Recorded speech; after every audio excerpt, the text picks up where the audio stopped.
American football legend Vince Lombardi once said that the measure of who we are is what we do. And just a few years before him, Greek philosopher Aristotle said, "We are what we repeatedly do." Both these quotes have something very important to offer. So we're going to merge them and say this: the measure of who we are is what we repeatedly do. My name is Elijah Robert Farley, and I'm going to tell you a story. I am not leaving college as the same person I was when I entered. Then again, none of us are.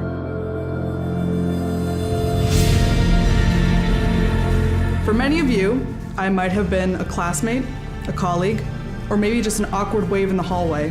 For some of you, I was likely the first openly transgender man you'd met. It's a bit of a weird intersection to sit at, and not one that is easy to understand. My challenges have been shaped by the unique struggles of managing college alongside my transition. This is where struggle turns into growth.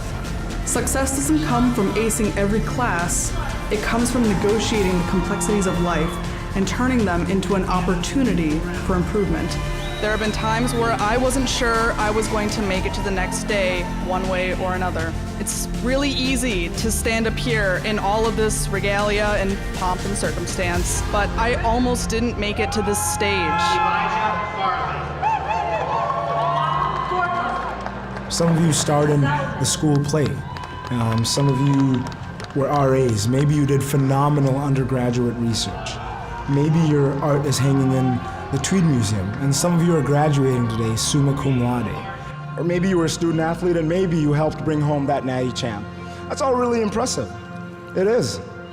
But folks, the measure of who we are is what we repeatedly do.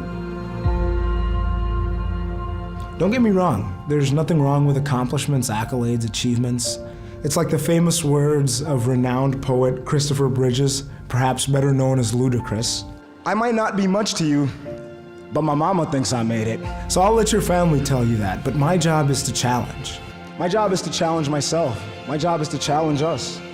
To challenge us to commence on becoming the people of character that we ought to and want to be. With every bit of my story, my point is that the work that it took to get us to this stage was not just in writing papers and going to classes, but in the small struggles of getting out of bed and having the courage to reach out and be the best versions of ourselves that we can muster. We are not all one thing to all people at all times.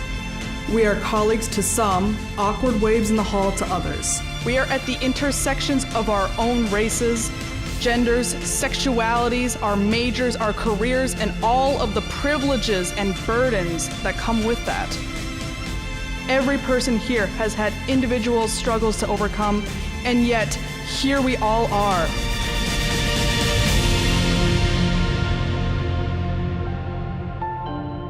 Go cure diseases. Go see the world. Go get rich. The Alumni Association is counting on it. But don't forget that you've already accomplished so much. Not more than 10% of the world's population will get a bachelor's degree. 10%. But also think about the gap between what society tells us matters and what we know deep down to matter. The measure of who we are is what we repeatedly do.